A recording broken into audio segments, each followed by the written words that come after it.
Hey guys, how's it going? It's BobbyKBikes here, and welcome to another Raleigh Arena video.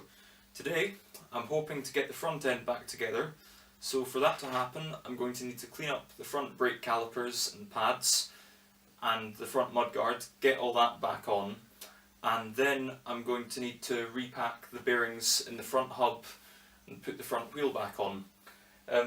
I may or may not change tyres and tubes. I'm doing this bike up to sell, so it really depends on what the buyer wants.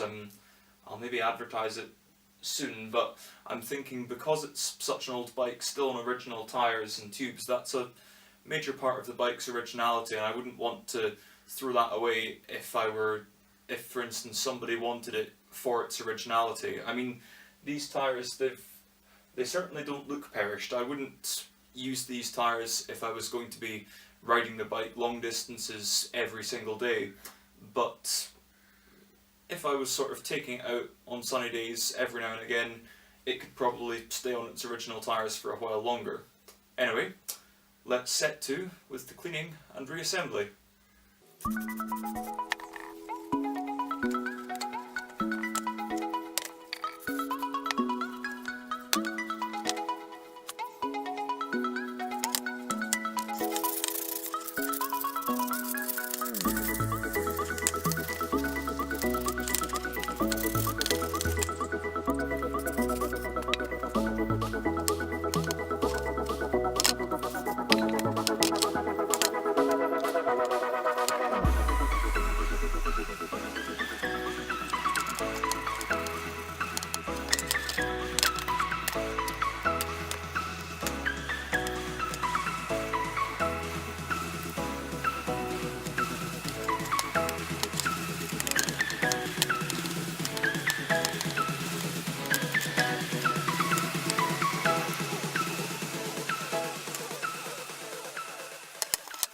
Now we're going to clean up the brake blocks. I hadn't really ever done this on a bike until the other day when I thought I'd have a go with some metal polish on the metal part of the block, and it brought it up really nicely. So first I'm just going to spray it with some water just to get all the loose dirt off.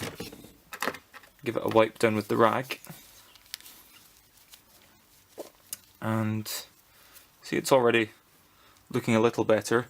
Now that we've got the rubber nice and clean, what we'll do is we'll mask up the block with some tape.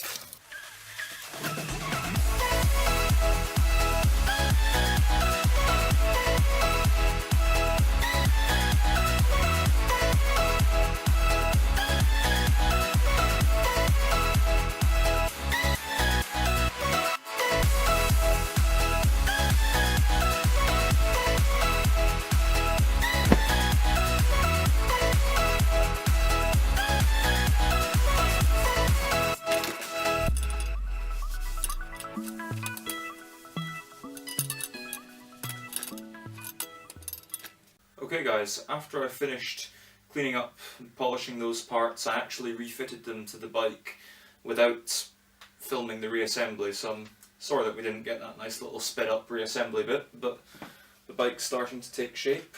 Got the front brakes back on, front mudguard as well. Also found a way to polish up the mudguard stays. I've not done it on all of them because I wanted to do a little demonstration, so we'll do that in a few minutes with any luck. I need new brake cables, I reckon, because I gave myself quite a nasty cut when I was disconnecting the rear brakes one time because the cable's all frayed. I think the front one's alright, but also with old bikes still on original cables, this is more a problem if the bike's had a lot of use, this one hasn't, so it shouldn't really be a problem, but sometimes the cables can snap unexpectedly on you. That's happened to me with the RSW, with the grifter, and I think, yeah, certainly the RSW and the grifter, so we'll replace cables. Anyway, I think now we'll repack the bearings in the front hub, then we can get the front wheel back on, and we'll be able to wheel the bike around again.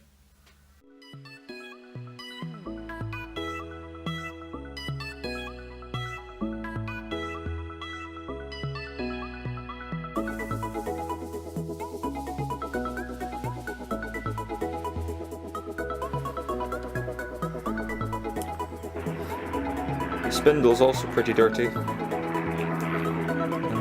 It's quite sticky.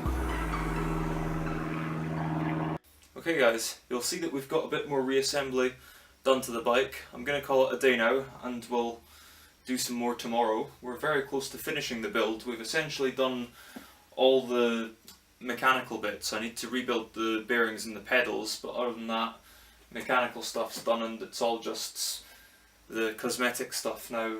Need to put the rack back on after I've polished it, and there's a few other bits and bobs. The seat as well, I've been polishing the seat rails, and I need to fix the lamps and get the chain guard back on and put the chain back on as well, but I thought I'd do that after I'd shown you it with the cranks back on.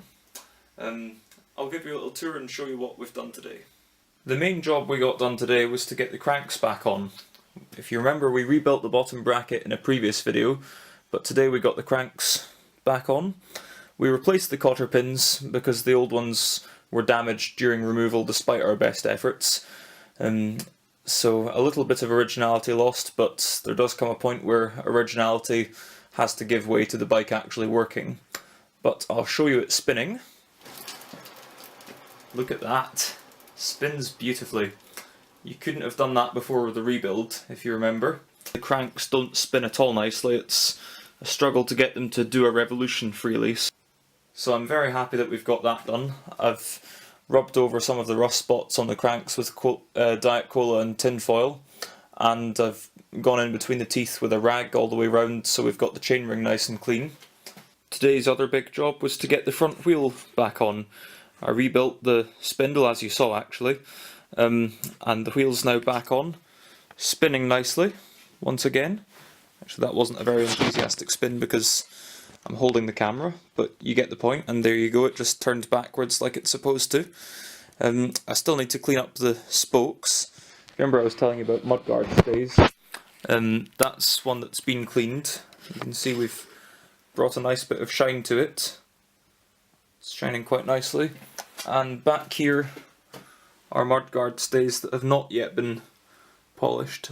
Certainly not that one. So we'll demonstrate that in the next video. So there we are.